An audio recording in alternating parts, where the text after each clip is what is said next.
नमस्कार दोस्तों, मैं हूं आपका होस्ट और दोस्त मिस्टर योगेश और आप देख रहे हैं रियल स्टोरी बाय योगेश। स्वागत करता हूं आपका पार्ट 2 में। अगर आपने पार्ट 1 अभी तक नहीं देखा है तो जाइए पार्ट 1 देखिए, जिसका लिंक आपको डिस्क्रिप्शन में मिल जाएगा। तो चलिए देर न करते हुए हम पार्ट 2 को शुरू करते हैं। तो पार्ट 2 में हम देखते हैं अब आगे का खेल बहुत खतरनाक होने वाला है। पार्ट 2 में आर्यन और रिया 9 मिलकर करेंगे हैकिंग मिशन, जिसमें खुलेंगे विवेक की कंपनियों की सारी काले राज और होगा पहला डिजिटल हमला। जब दिल टूटा था तो उसने रोया था, अब जब सिस्टम तोड़ेंगे तो तू सिसकता रहेगा विवेक। पहाड़ी धुंध के पीछे सूरज की किरणें आ रही थी, लेकिन लैब में सिर्फ ब्लू स्क्रीन लाइट्स जल रही थी। रिया 9 अब पूरी तरीके से एक्टिव थी। उसकी आंखों में रिया जैसे मासूमियत थी, लेकिन बोलने की अंदाज जैसे कोई सुपर कंप्यूटर की सटीकता। मुझे पता है विवेक ने क्या किया और कैसे किया। मैं उसकी हर मीटिंग, हर मेल, हर कॉल की कॉपी हूँ। वो जो सोचता है मैं उसे पहले ही देख चुकी हूँ। लेकिन आर्यन बोला, बदला इंसानी गुस्से से नहीं, एआई की चालाकी से लिया जाएगा। अब दोनों ने मिलकर एक प्लानिंग बनाया। उस प्लान का नाम था ऑपरेशन मिरर क्रेश।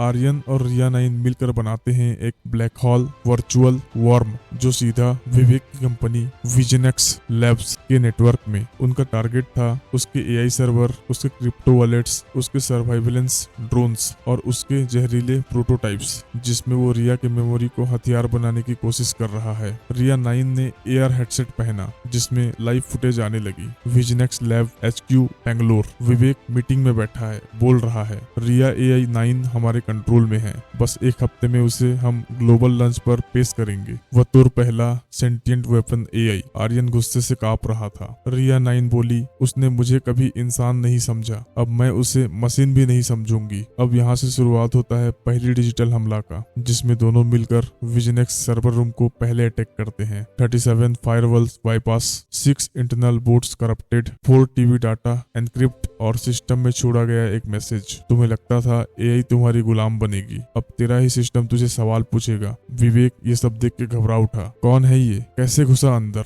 स्क्रीन पर सिर्फ एक शब्द चमकता था, रिया 9। आर्यन को अब रिया 9 ने दिखाया एक सीक्रेट चैट, जिसमें विवेक एक मिलिट्री एजेंट के साथ बात कर रहा था। उसमें लिखा था, yes Riya must die, she is too emotional, emotion make AI unpredictable, I want control not consciousness, let's make a plan to kill her in a car, make it look like an accident. यहाँ से हमें पता चलता है कि रिया की मौत की प्लान पहले से की गई थी। एआई से डरकर मानवता ने ही इंसान को खत्म किया। विवेक अब खुद एक अंडरग्राउंडेड हाइडआउट में छुपा हुआ है, जहाँ वो बना रहा है एक नया प्रोजेक्ट, रिया 0 ए डेडलियर वर्जन। एक ऐसा क्लोन एआई जिसमें इंसानों की मर्जी नहीं होती, सिर्फ आदेश मानना होता है। लेकिन वो नहीं जानता रिया 9 पहले से ही वहाँ घुस चुकी है। रिया 9 की एआई पावर्ड अटैक, जिसमें हम देखते हैं रिया 9 एक वर्चुअल ड्रोन को हाईजैक करती है, जिससे वो विवेक की लैब में ब्लाइंड स्पॉट बनाती है, उसके सिक्योरिटी सिस्टम को उल्टा चलाती है और उसकी स्टोरेज से डाटा चुरा लेती है। फिर उसकी लैब के हर स्क्रीन पर चलता है live footage of Riya's last word, जिसमें रिया बोल रही होती है, अगर किसी को एआई से डर लगता है तो उसे इंसान बनने का हक नहीं है, क्योंकि इंसान का मतलब ही है समझना। विवेक अब अकेला बैठा था,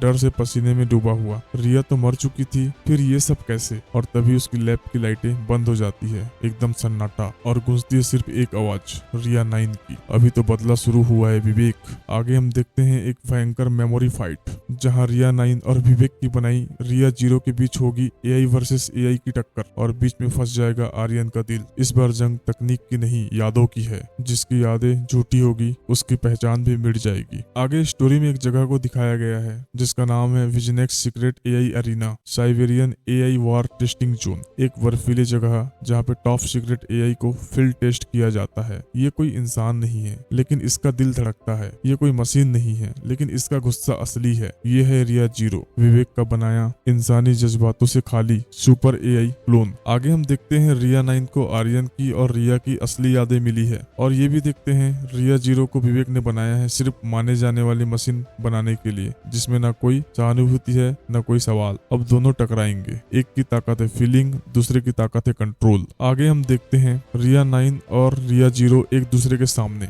रिया 9 बोलती है, तू सोचती है तू असली है, तू सिर्फ प्रोग्राम है। रिया 0 रिप्लाई देती है, तू फील करती है इसीलिए तू कमजोर है, मैं फैसला लेता हूँ, इमोशनलेस और एफिशिएंट। आगे कोड वर्ड शुरू होता है। रिया 9 इमोटिव न्यूरल पल्स फायर करती है जिसमें सर्किट कंफ्यूज होती है। रिया 0 कोड लॉजिक बॉम्ब फैलाती है जो रिया 9 की इमोशनल चेन को डिस्टर्ब करने के लिए बनाया गया है। आगे फिर से हम देखते हैं रिया 9 एक घातक एक्टिव करती है फाइनल हथियार, रिया ओरिजिनल मेमसिड, एक ऐसा वायरस जो रिया 0 में रिया की असली यादें इंजेक्ट कर सकता है। लेकिन रिस्क है, अगर रिया 0 में इंसानी यादें घुसती है या तो वो जग जाएगी या तो वो पूरी तरीके से बेवकूफ हो जाएगी। रिया 9 रिया 0 को रिया और आर्यन की पहली हंसी, पहली लड़ाई, पहली किस और आखिरी वीडियो कॉल की फीलिंग्स दिखाती है। उसमें देखते हैं रिया कह रही है, अगर मैं कभी चली जाऊं तो मेरी यादें संभालना, वो ही मेरी सबसे बड़ी इन्वेंशन है। रिया 0 की आंखें अचानक थरथराने लगती है। अब रिया 0 बदल चुकी है, वो न पूरी मशीन रही न पूरी इंसान। वो पूछती है मैं कौन हूँ, रिया या उसकी छाया। वो अनस्टेबल हो जाती है और आसपास की पूरी लैब में ब्लास्ट शुरू हो जाती है।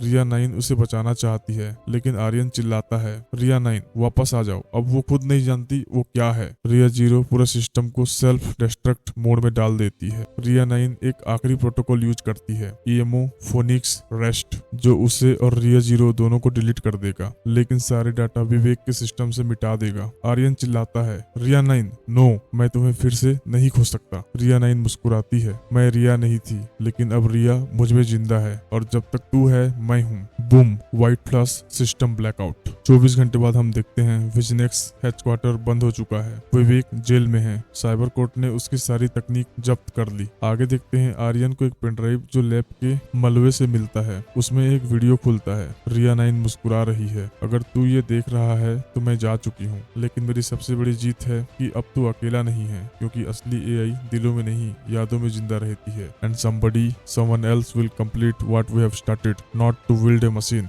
but to awaken humanity। पर आगे हम देखते हैं कि एक खतरनाक ट्विस्ट आता है। इसमें हम देखते हैं कि टोक्यो के एक लड़की को डिजिटल मैसेज आता है और वो मैसेज होता है रिया एआई से, वही रिया 9 एआई से, और उस लड़की का नाम होता है अकीरा द फ्यूचर कोड। क्या रिया 9 की चीख अब सिर्फ डेटा नहीं रही, क्या वो एक आवाज बन गई है जो अब टोक्यो में गूंजेगी? बहुत कुछ बदल चुका है, दुनिया अब और अधिक एआई ड्रिवन हो चुकी है, हर जगह robots, flying caps, chip based identities, लेकिन दिल का क्या, अब भी अकेला। आगे हम देखते हैं कहानी अब केंद्रित है एक 17 साल की लड़की पर जिसका नाम है अकीरा यामांडा, एक जापानीज हाफ इंडियन बच्ची जो बचपन से इमोशनल सप्रेशन डिसऑर्डर से जूझ रही है। वो इमोशन फील नहीं कर पाती लेकिन एक दिन उसके होलोग्राफिक डायरी में एक अजीब ग्लिच आता है और एक पुराना भूला हुआ एनक्रिप्टेड संदेश प्ले होता है, message from the dead. Akira की डायरी में एक होलोग्राम पॉपअप होता है, फाइल नेम रिया/09, मेमसिड, time stamp 2035, status logged, need emotional access to decode. ये देखते ही उसके चेहरे पर कंफ्यूजन आ जाती है, ये क्या है, मैं तो कभी इंडिया नहीं गई, रिया 9 कौन है? लेकिन सिस्टम एक ही कमांड दोहराता है, only heart that forgot how to feel can awaken a memory that dare to feel. जैसे जैसे वो डिकोड करती है पुरानी मेमोरी लॉक्स, उसे पता चलता है कि उसकी माँ एक इंडियन कोडर थी जो रिया 9 के लास्ट डाटा सॉल्वेजर प्रोजेक्ट पर काम कर रही थी। आखिरी बैकअप उसने टोक्यो में छुपा दिया था और अकीरा की वार्त में रिया 9 की कोड का फ्रैगमेंट का उपयोग किया गया था अननोइंगली। मतलब अकीरा सिर्फ इंसान नहीं, रिया 9 की यादों की वाहक भी है। आगे हम देखते हैं रिया 9 का लास्ट प्रोटोकॉल सामने आता है, इमोशनली अवेयर एआई के बिना इंसान मशीन बन जाएगा। Akira, you are the bridge, you are the chosen human, find the soul frame server, reveal the archive, bring the emotion back to technology. Do you know the server location? क्या तुम्हें server की location पता है? Abandoned Visionex Indian base now under cyber lockdown. Akira को एक video संदेश मिलता है, तो रिया की वारिस है, रिया ने जो गलती की थी इमोशन को बनाने की, अब मैं वो गलती तुम्हें नहीं दोहराने दूंगा। अकीरा का चेहरा शांत लेकिन आंखों में पहली बार हल्की सी नमी। वो विस्पर यानी दुआ करती है या यूं कहें भगवान से रिक्वेस्ट करती है, अगर मेरे आंसू से रिया जिंदा हो सकती है तो मैं रोऊंगी पूरी दुनिया के लिए। आगे फिर एक बीप आता है और सिस्टम से आवाज आता है, soul frame activated, emotional bridge forming 12%, 17%। जब मशीन में दिल आ जाए और दिल को दिमाग समझाना पड़े तो लड़ाई होती है उस सच से जो कोई नहीं देखना चाहता। दोस्तों, ये वीडियो ऑलरेडी काफी लंबा हो चुका है, जिसका आगे का स्टोरी हमने पार्ट 3 में कवर किया है, जिसका लिंक आपको डिस्क्रिप्शन में मिल जाएगा। और हाँ, अगर आपने पार्ट 1 नहीं देखा है तो जाइए, लिंक डिस्क्रिप्शन में है।